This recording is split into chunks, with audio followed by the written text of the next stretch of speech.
Hey everybody, my name's Bri, and this is Grace. Yes. We are here in Sydney at the Curtis Brown offices because Grace is my agent with Curtis Brown. And tons of people had tons of questions about the author-agent relationship. Yeah. So I've got a few questions for you. Shoot. So for a bit of context, I just sent an online inquiry to Curtis Brown when I won the Cat Musket Fellowship, had a little bit of really preliminary tentative publisher interest. And I sent an email to Curtis Brown saying, would anybody there want to represent me?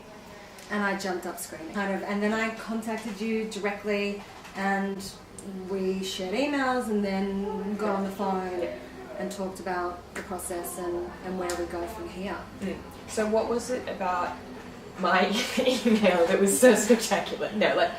What made you say yes to me, and so therefore what do you look for?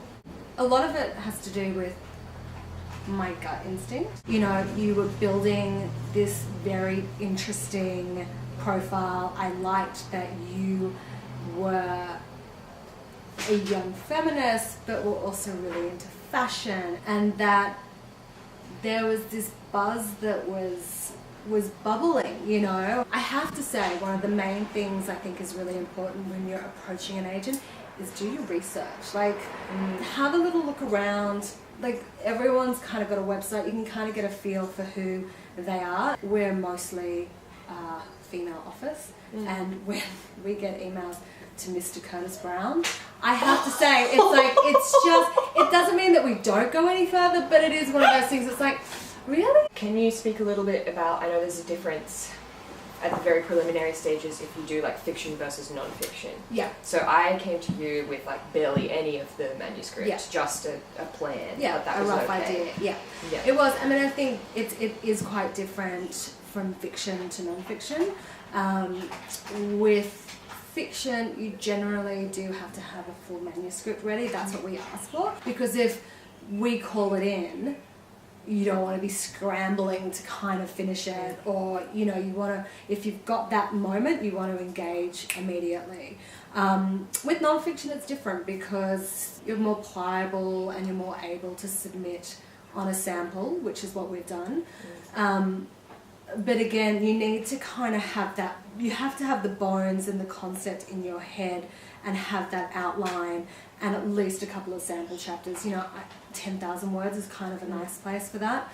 When I was in a situation where we had a phone conversation and I was basically like, I felt I had a really good feeling about you and that we fitted with each other.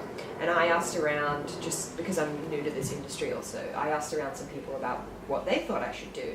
And some of the responses I got from people were saying that in Australia you don't need a literary agent. So like, can you tell people what value do you bring? A new writer or a young writer, and you have an opportunity to get your work in front of a publisher, that's fantastic. A lot of publishers' books are closed, just generally speaking. Some of them have like Friday pitch and a couple of other pitching, but it is much harder to get your work in front of a publisher, and instead of like sitting in the slush pile. Exactly.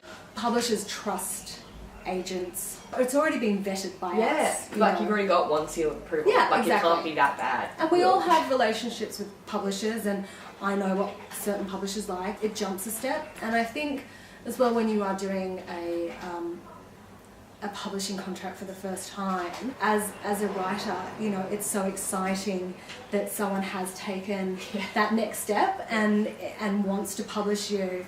And so it's almost like you don't want to jinx it. You don't want to push back too much in terms of contractual clauses and issues. And I think that can be detrimental, because I think you should be able to ask those questions, and that's what we do as agents. That's why we're here, so we can vet those questions and discuss it and go through it. You're the bad cop. Yeah, exactly. And you need someone, I think it's also having someone on your team, because going into publishing, it's like this whole new world. Totally. I have learned so much in the last 2 months. And you need to know that you've got someone on your side, because you know, some of these are big multinationals and you kind of got to have your own team. I know that like Curtis Brown is basically the only like group of agents. Yeah, really we are. Yeah, we're definitely the biggest literary agency in Australia, and a lot of other agents work independently, which is absolutely fine and fantastic. But similarly, I guess